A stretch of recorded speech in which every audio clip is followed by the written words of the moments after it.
अब से कुछ देर पहले प्रधानमंत्री नरेंद्र मोदी ने अमेरिकी राष्ट्रपति डोनाल्ड ट्रंप से बात की है।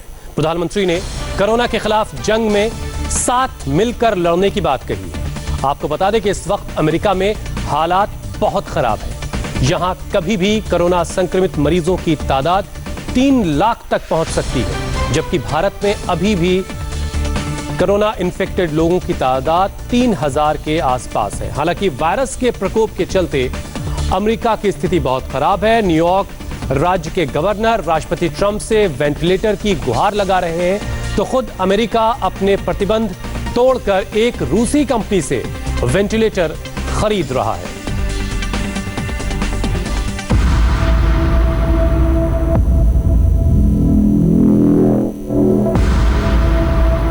दुनिया की सबसे बड़ी अर्थव्यवस्था,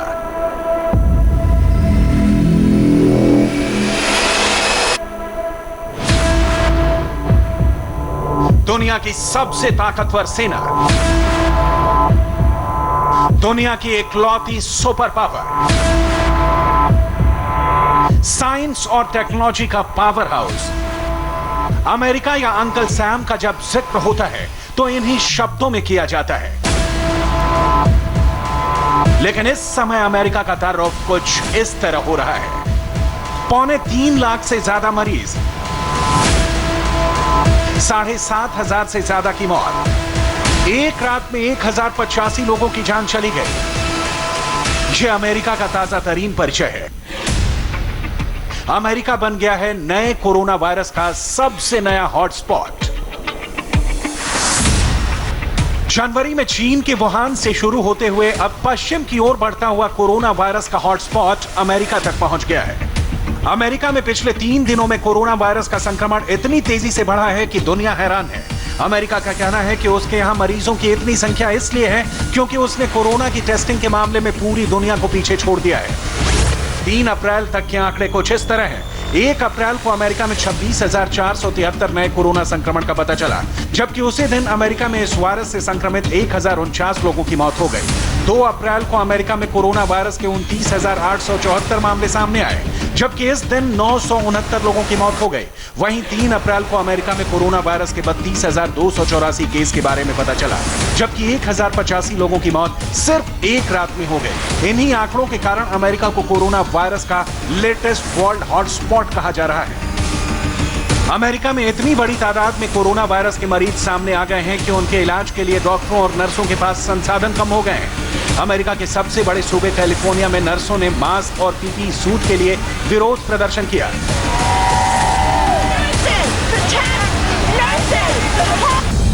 अमेरिका में कोरोना के सबसे ज्यादा मरीज न्यूयॉर्क राज्य में सामने आ रहे हैं।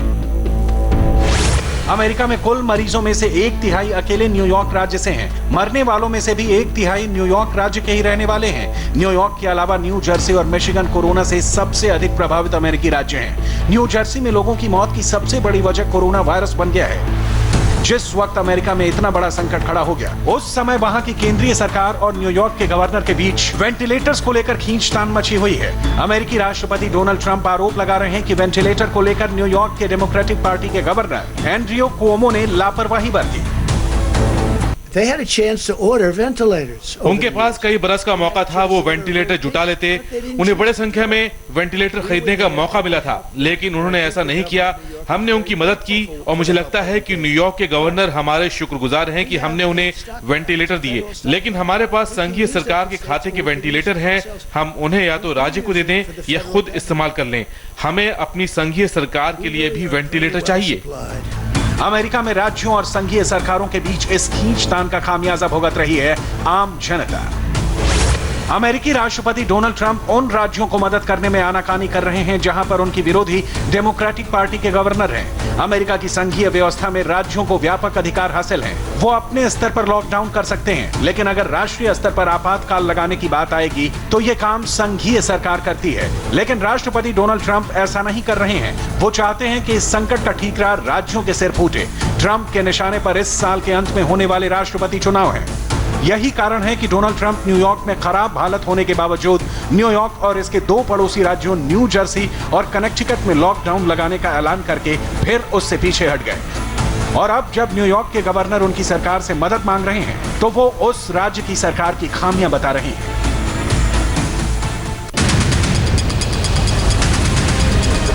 राष्ट्रपति ट्रंप का कहना है कि अगर वो अमेरिका में पूरी तरह लॉकडाउन कर देंगे तो अमेरिकी अर्थव्यवस्था की हालत बेहद खराब हो जाएगी, लेकिन राज्यों की मदद में उनकी आनाकानी जारी है। राष्ट्रपति महोदय, न्यूयॉर्क के गवर्नर कह रहे हैं कि न्यूयॉर्क में जल्द ही वेंटिलेटर की कमी होने जा रही है। क्या आप न्यूयॉर्क को ये भरोसा दे सकते हैं कि अगले हफ्ते तक उन्हें अपनी जरूरत के हिसाब से वेंटिलेटर मिल जाएंगे? नहीं, उनके पास उस समय तक और वेंटिलेटर होने चाहिए और उनके पास पहले से ही वेंटिलेटर होने चाहिए थे। उनके पास तो वेंटिलेटर पहले से ही नहीं थे। हम न्यूयॉर्क की हर मुमकिन मदद की कोशिश कर रहे हैं, पर आपको तो पता ही है हमारे पास कई राज्य हैं, हमारे पास कई और क्षेत्र भी हैं। हमें बहुत से राज्यों की मदद करनी है और कई राज्यों को ज्यादा जरूरत है। हमने गवर्नर कोमो के साथ अच्छा तालमेल बनाया है। हमें मानते हैं कि उनके पास पर्याप्त मात्रा में वेंटिलेटर हैं। हम इसका पता लगा रहे हैं, लेकिन हमारे पास अन्य राज्यों की जिम्मेदारी भी तो है। जिस समय अमेरिका पर दूसरे विश्व युद्ध के बाद का सबसे बड़ा संकट मंडरा रहा हो, उस समय अमेरिकी राष्ट्रपति का यह बयान ही बता देता है कि वहां सियासत किस कदर बटी हुई है। यही अमेरिका में कोरोना वायरस की वर्ण व्यवस्था है। असल में अमेरिका में दो मुख्य राजनीतिक दल हैं, डेमोक्रेटिक पार्टी और Republican party. Donald Trump Republican party के राष्ट्रपति हैं। अमेरिका की जनता भी दोनों दलों में बटी हुई है और इसका असर कोरोना वायरस के संक्रमण में भी देखने को मिलता है। दोनों पार्टियों के समर्थक एक दूसरे से आमतौर पर दूर ही बसे हुए हैं। डेमोक्रेटिक पार्टी के समर्थक आमतौर पर शहरों की घनी बस्तियों में आबाद हैं।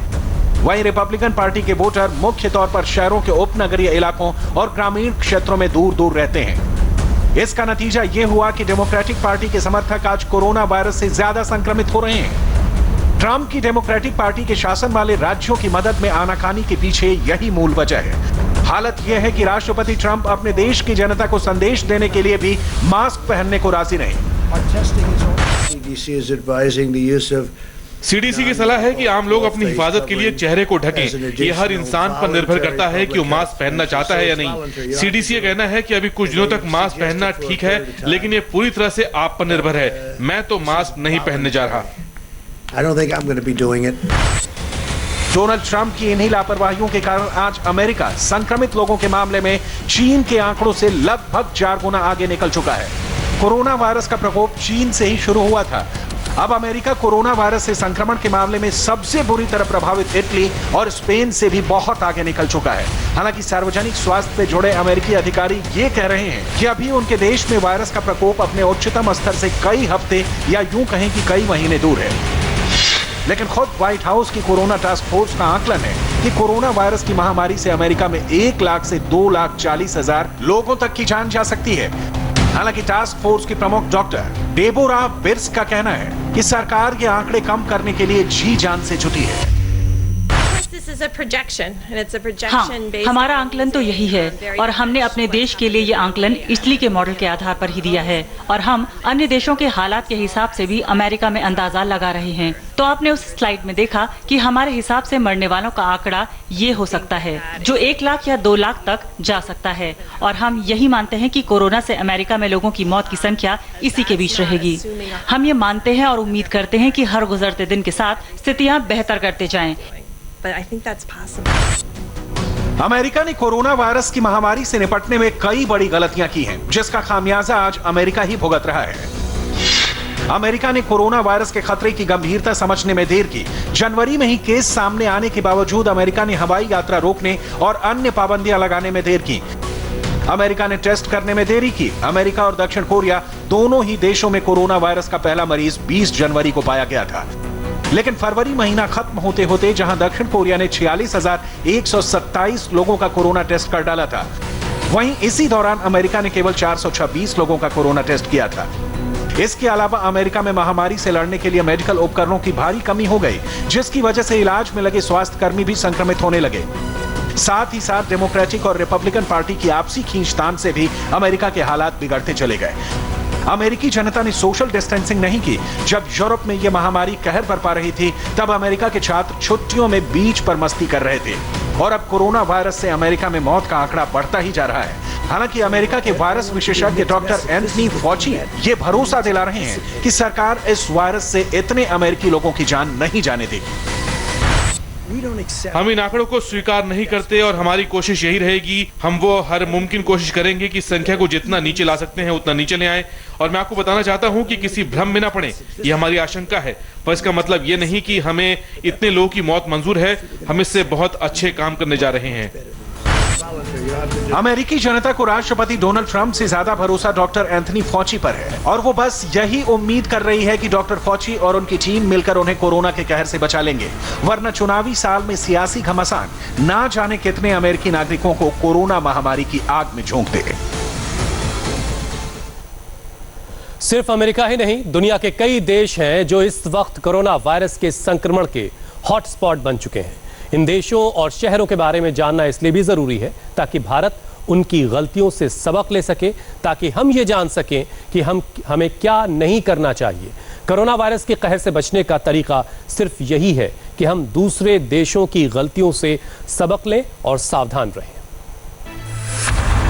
New York, New Jersey, Connecticut, London, Paris,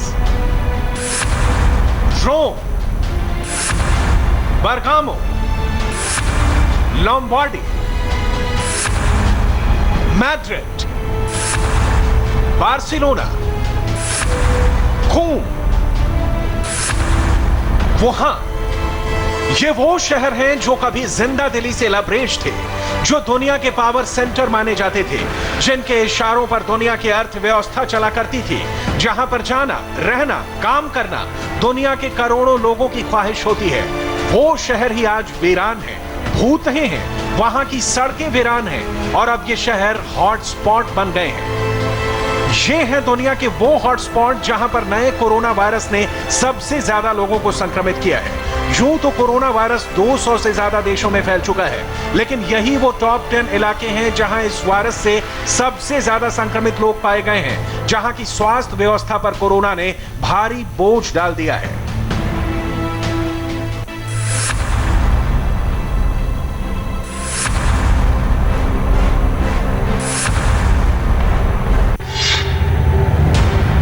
जनवरी को दुनिया भर में कोरोना वायरस के संक्रमण के केवल 555 केस सामने आए थे और ये लोग चीन, थाईलैंड, जापान, दक्षिण कोरिया, ताइवान और अमेरिका में पाए गए थे। लेकिन 26 जनवरी के आते आते दुनिया में प्रतिदिन कोरोना वायरस के संक्रमण के 684 मामले सामने आने लगे। तब तक यह वायरस ऑस्ट्रेलिया और कनाडा तक पहुंच चुका था और 31 जनवरी तक दुनिया भर में रोजाना संक्रमण के 1693 मामले सामने आने शुरू हो चुके थे और अब यह वायरस इटली, स्वीडन, रूस और ब्रिटेन में दाखिल हो चुका था। अगले 20 दिनों में यानी 19 फरवरी तक कोरोना वायरस से संक्रमित लोगों की संख्या 75,639 तक पहुंच चुकी थी और इसने ईरान में कहर बरपाना शुरू कर दिया था।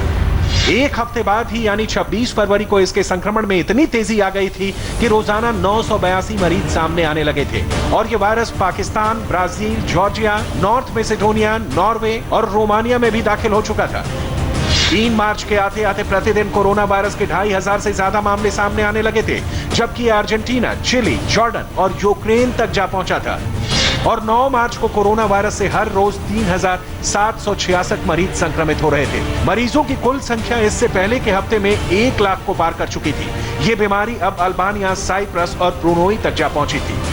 13 मार्च का औसत निकालें तो कोरोना वायरस के प्रतिदिन 16,850 केस सामने आ रहे थे, जबकि कुल मरीजों का आंकड़ा 1.5 लाख के करीब पहुंच चुका था। अब ये वायरस मध्य एशिया और कजाकिस्तान से लेकर कैरेबियन सागर के एंटीगा और बारबुडा ही नहीं, अफ्रीका के सूडान, कीनिया और गिनी तक भी पहुंच गया था। 22 मार्च को एक दिन में कोरोना वायरस के संक्रमण के 31,000 से ज्यादा केस सामने आए थे। अब इससे संक्रमित लोगों की कुल संख्या 3.5 लाख से ज्यादा हो चुकी थी और ये वही दौर था जब कोरोना वायरस इटली और स्पेन में मौत का तांडव कर रहा था, तो डोमिनिका, ग्रेनाडा, सीरिया और मोजाम्बिक जैसे नए देशों में भी दाखिल हो चुका था। 1918 में जब स्पेनिश फ्लू का वायरस फैला था तो उसने पूरी दुनिया की 1/4 आबादी को अपनी चपेट में ले लिया था और दुनिया भर में 5 करोड़ से ज्यादा लोग मारे गए थे। शहर के शहर, देश के देश तबाह हो गए थे। तब के मुकाबले आज साइंस और मेडिसिन के क्षेत्र में बहुत तरक्की हो चुकी है, लेकिन आज भी एक वायरस ने दुनिया के बड़े से बड़े देश को घुटनों पर ला दिया है। आज है दुनिया की इकलौती सुपर पावर अमेरिका को रूस से वेंटिलेटर खरीदना पड़ रहा है। और ये वेंटिलेटर रूस की वो कंपनी बना रही है जिस पर अमेरिका ने प्रतिबंध लगाया हुआ है। यानी ये संकट इतना बड़ा है कि अमेरिका अपने ही लगाए प्रतिबंधों को तोड़कर रूस से वेंटिलेटर खरीदने को मजबूर हो गया है। विश्व स्वास्थ्य संगठन का कहना है कि कोरोना वायरस के प्रकोप को थामने का एक ही तरीका है, सोशल डिस्टेंसिंग। नतीजा ये कि Britain, Italy, Spain, Germany, France, Singapore, Bharat, Pakistan, Colombia, Argentina तक में लॉकडाउन लगा हुआ है। कोरोना के कहर का आलम यह है कि दुनिया भर में लाखों स्वास्थ्यकर्मी, डॉक्टर और नर्स भी इसके इन्फेक्शन के शिकार हो गई हैं। अकेले इटली में 11,000 से ज्यादा स्वास्थ्यकर्मी कोरोना वायरस से संक्रमित हो गए, जिनमें से सैकड़ों की मौत हो गई। उन लोगों की तकलीफ के बारे में सोचिए जिन्हें ये पता था कि उनका सामना कोरोना वायरस के संक्रमित लोगों से हो रहा था और जिन्हें इलाज के बाद अपने घर लौट जाना चाहिए था, लेकिन वो घर नहीं लौट पाते हैं और कई हफ्तों तक अपने परिजनों को देख नहीं पाते क्योंकि उनके संपर्क में आने से परिवार के अन्य सदस्यों को भी संक्रमण का खतरा है। हो सकता है कि उनके घर में 80 बरस का कोई बुजुर्ग शख्स भी हो। दुनिया के कई देशों में वायरस की रोकथाम, लॉकडाउन लागू कराने और मरीजों के इलाज में डॉक्टरों की मदद के लिए सेना को भी लगाया गया है। इससे कोरोना वायरस के सैनिकों में भी फैलने का खतरा मंडराने लगा है और सेनाएं जो फ्रंट लाइन पर ड्यूटी करती हैं, देश की सरहदों की हिफाजत करती हैं, उनमें संक्रमण फैला तो कोरोना संकट और भी बड़ा हो जाएगा। इसलिए जरूरी है कि भारत समेत सभी देशों के नागरिक सोशल डिस्टेंसिंग जैसे तमाम नसीहतों का अच्छे से पालन करें, तो ही इस महामारी से मानवता पार पा सकेगी। और इस वक्त की बड़ी खबर यह है कि हिंदुस्तान में कोरोना के मरीजों की तादाद 3072 हो चुकी है, जबकि पिछले 24 घंटे में 525 नए मरीज सामने आए हैं। किसी एक दिन में कोरोना के सबसे ज्यादा ये केस हैं। अब तक कोरोना से मरने वालों की तादाद 75 पहुंच चुकी है। ये आंकड़े चौंका रहे हैं, परेशान कर रहे हैं। आखिर भारत में हालात इतने खराब कैसे हो रहे हैं, इसे समझने के लिए ये खास रिपोर्ट देखिए।